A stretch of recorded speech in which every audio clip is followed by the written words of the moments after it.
ये जेके चारण माने जेके उथंदे ई शाइर थी वञनि ये कीअं न थियनि इहो ई ॿुधायो मतलब थोरो इन ते नज़र विझो मिसाल हिकिड़ी शइ ॾिसो कुंभार आहे न हिकिड़ी आउं कुंभार आहियां मिसाल तौरु मुंहिंजो पीउ पासे में विहारींदो भाई हीअ मिटी ॻोइबी हीअ थां गड़बो हीअ ठहंदो ऐं जीअं सूट अहिड़े त उनजो पीउ वरी उनखे पासे में विहारींदो भाई हीअ काठी सुञाण पई त इहो कीअं था सेखारियो हाणे इहो सही मूं तव्हांखे शुरूआती चयो न त इहो शिव जी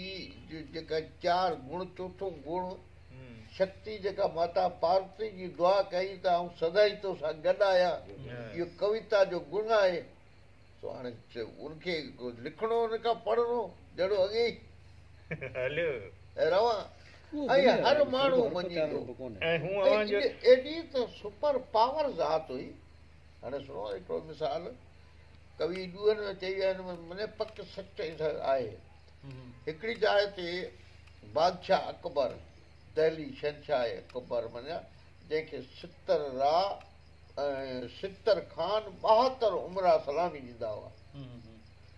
इहो कंहिं राजपूत राजा हो हुन को उनजे पुट जो शादी हुई या अहिड़ो को सुठो कमु कयो उनमें सभिनी खे दावत ॾिनई रजवाड़ा जेके हुआ उन्हनि खे खान हुआ उन्हनि खे बि दावत ॾिनई ख़ुदि शहनशाह खे बि दावत ॾिनई त उनजो पंहिंजो चारण उन ई राजा जो पंहिंजो प्रोण चारण उहो ॿुधी सभु ॿिया बि के उनजा मेज़मान हुआ के महिमान के बादशाह सां गॾु अची लथा ऐं के हिननि वटि वेठल हुआ त उतां बादशाह शहनशाह दहली लथो परियां आयो पियो चयसि इहे साम्हूं विया इस्तक़बाल करण लाइ भई शहनशाह दहली अचे पियो अकबर त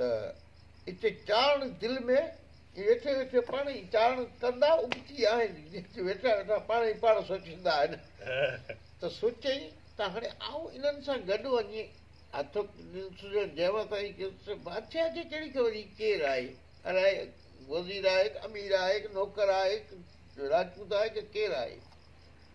त हाणे जेकॾहिं बादशाह अकबर शहनशाह दहली जो मालिक आहे त मुंहिंजी काती थोरी हिन खां मथबरी आहे वेठो आहियां उतां ई कोन वेही रहियो माटकरी उते ई जिते वेठो हो न जीअं पाण वेठा आहियूं परियां माण्हू अचे त ॿिया सभु उथी रवाना थिया ऐं पंहिंजी जाइ ते वेठो आहियां त परियां ईंदे अकबर बादशाह जी नज़र पई त हिकिड़ो माण्हू वाहिद ॿिया सभु अचनि पिया राजा अचनि पिया अमीर सभु अचनि पिया हीअ मुसीबत कहिड़ी आहे जो पंहिंजी जाइ ते वेठो आहे टुर थियो बसि हिन खां टुरे थो हिन खां पुरे थो ऐं शहनशाह दहली अचां पियो तॾहिं बि मूंखे ई कोन थो सम्झे केरु अचे पियो बहरहाल आयो अकबर सभु अची पंहिंजी पंहिंजी जाइ ते वेठा बदमान थिया अकबर परियां ईंदे ज़रूरु इहो ॾिठो त या त आहे चरियो ठुक सम्झ कोन्हे या त पोइ मूंखां मत भरियो इन्हनि ॿिन्ही में हिकिड़ी शइ ज़रूरु हिन में आहे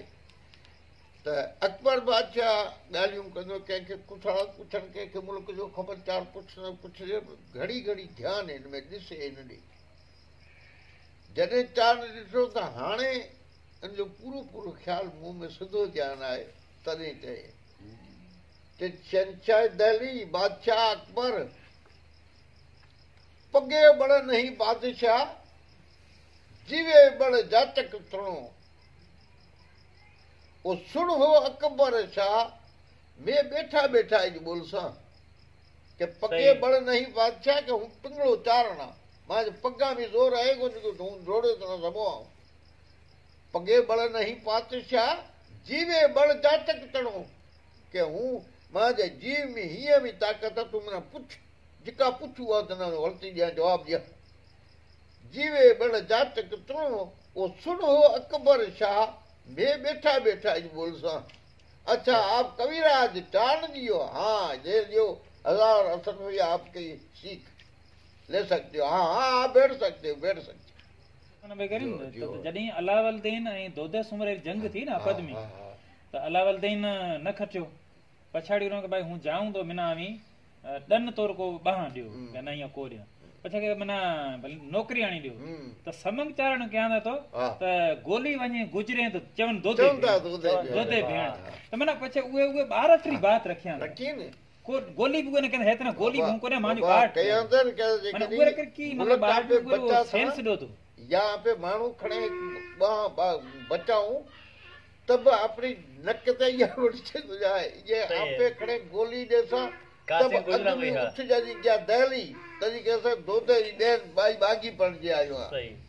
तरी सब समाचार कयो गोली विजी गुजरी तदे चौदा दोते